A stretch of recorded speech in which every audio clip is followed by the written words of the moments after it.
بسم اللہ الرحمن الرحیم. جو جوابات سننے کے لیے آگے بڑھ رہے ہیں وہ نمازیوں کا احترام کریں، کسی کے آگے نہ گزرے اور نہ جا کے بیٹھے. آواز مسجد میں ہر جگہ پہنچ رہی.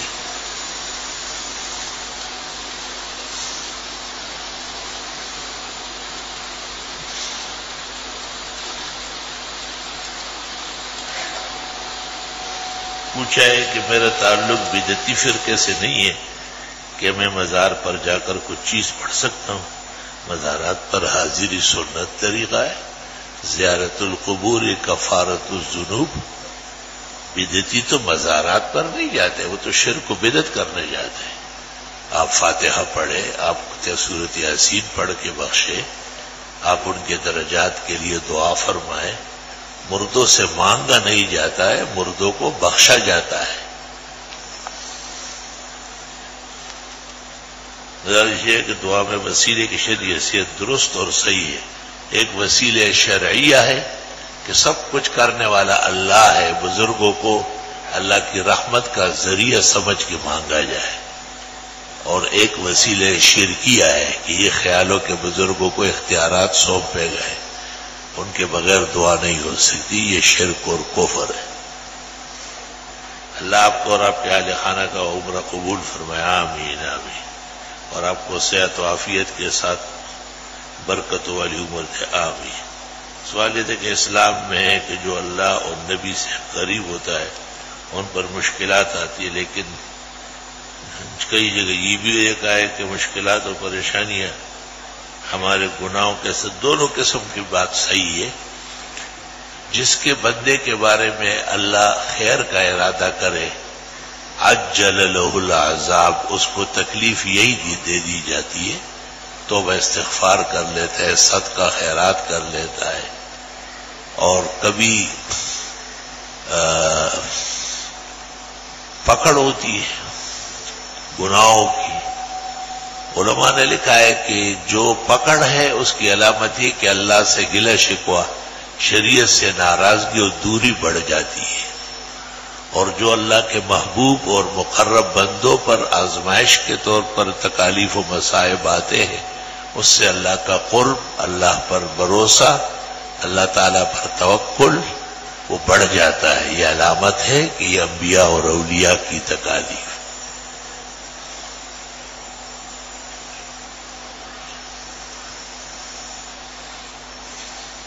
کیا عورت اپنے اوپر والے ہونٹ سے اور جبڑوں پر نکلے ہوئے بال اتروا سکتی؟ عورت جہاں سے چاہے بال اتارے، خاوند کی داڑھی نہ اتارے، باقی سب کچھ کرے. کیا عورت اپنی ٹانگوں اور بازو کے اوپر سے اوپر نیچے سب بال ہٹائے؟ جائز ہے. کیا کفن کو آب زمزم سے دھو سکتے ہیں؟ تبرکن سلف کا عمل ہے. کیا عصر کے وقت سنت سے پہلے نفل پڑھ سکتے ہیں؟ یعنی عصر کی نماز سے پہلے جتنے آپ نفل چاہے پڑھے، نماز عصر کے بعد مغرب تک کوئی نفل نہیں ہے. کیا عورت کی قبر پر 4 افراد کا چادر پکڑ کر کھڑا ہونا غیر شرعی عمل نہیں، سنت طریقہ ہے. عورت کو باپردہ طریقے سے قبر میں اتارنا ہے.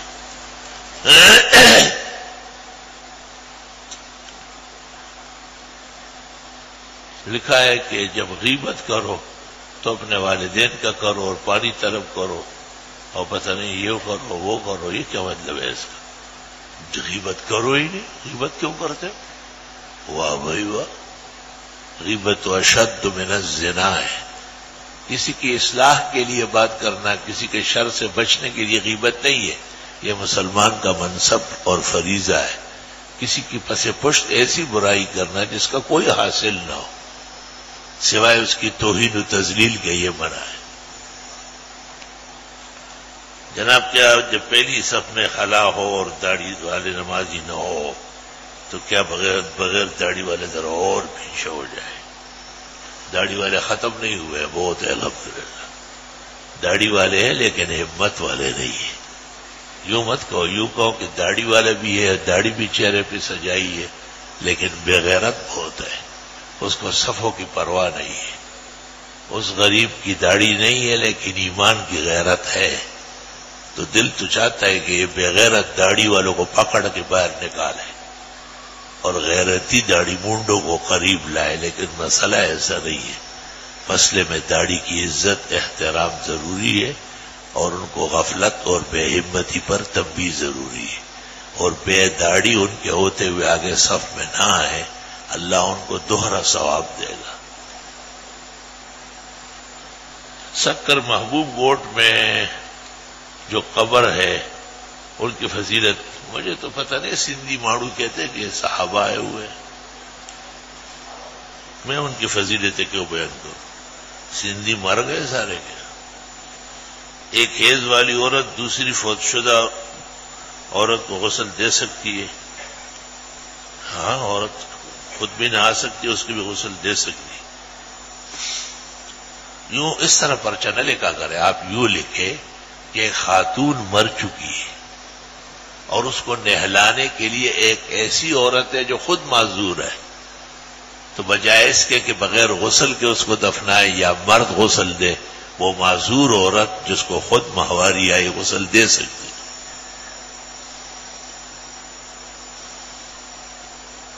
ایک جنوبی مرد دوسرے فوت شدہ مرد کو غسل دے سکتا ہے۔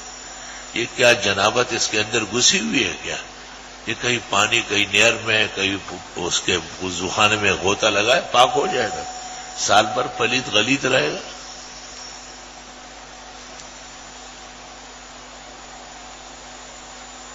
والدین میں سے سب سے زیادہ حق کس کا ہے؟ باپ کا ہے، اور اس کے بعد ماں۔ محبت میں ماں مقدم ہے، عظمت میں باپ مقدم ہے، اس لیے ماں کے لیے کہا ہے کہ اس کے پیروں تلے جنت ہے، اور باپ کے لیے کہا کہ خدا کی رضا باپ کی رضا میں، خدا کی ناراضگی باپ کی ناراضگی میں۔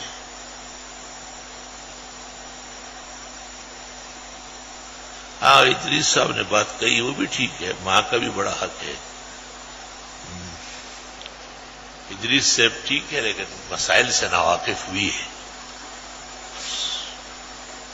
مسبوق شخص امام کے سلام پھیرنے کے بعد جب کھڑا ہوگا تو تکبیر کہے گا جی اللہ اکبر کر کے کھڑا ہو جائے، تکبیر کے بغیر کھڑا ہوگا یا تکبیر کہے گا؟ تکبیر کہے گا۔ پوچھ رہے کہ ہمارے سرحدی سادات اپنے نسب کی تحقیق کے لیے کن کتابوں سے رجوع کرے؟ ہمیں کیا معلوم ہے؟ سرحدی سادات اور کوٹوی سادات اور اینڈ کمپنی سادات، جعلی سادات۔ مفتی صاحب بندن آتی آپ کے بیانات کی بات نصیحت کو اپنی ڈائری میں لکھنے کی اجازت چاہتے اجازت۔ ہمیں آپ کے مطالعے پر پورا اعتماد ہے کہ آپ نے ایسا واقعہ پڑھا کہ حضرت بایزید بستامی جب حج کے لیے گئے تو خانہ کعبہ اپنی جگہ سے غائب تھا۔ بایزید کے حالات میں تو میں نے یہ نہیں پڑھا ہے، فتاوی شام میں لکھا ہوا ہے جلد ثانی میں کہ مفتی الثقلین نجم الدین عمر نصفی سے پوچھا گیا هل يجوز ان تزور الکعبہ احدا من الاولیاء، کیا یہ ہو سکتا ہے کہ کعبہ کسی ولی کی زیارت کے لیے چلا جائے؟ انہوں نے کہا ھذا ثابت مشروع وکرامات الاولیاء حق عند اہل السنہ والجماعہ۔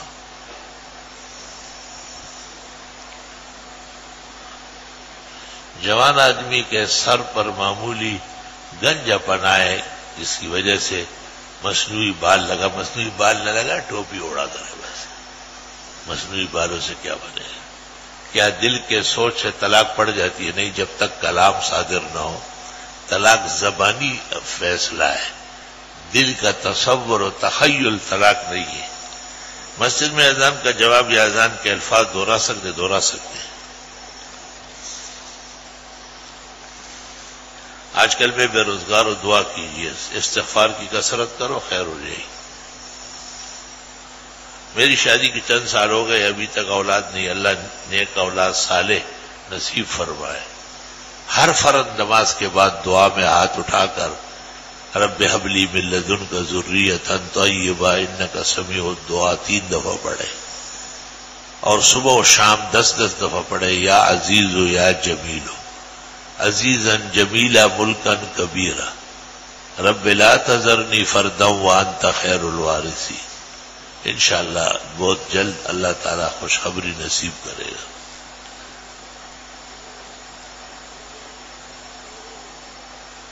بھائی رضوان احمد جو آپ کے محلے میں ہے اور میرے بڑے بھائی ہے، ان کا بائی پاس ہو رہا ہے. اللہ پاک انہیں صحت زندگی نصیب فرمائے اور ان کا بائی پاس کامیاب فرمائے.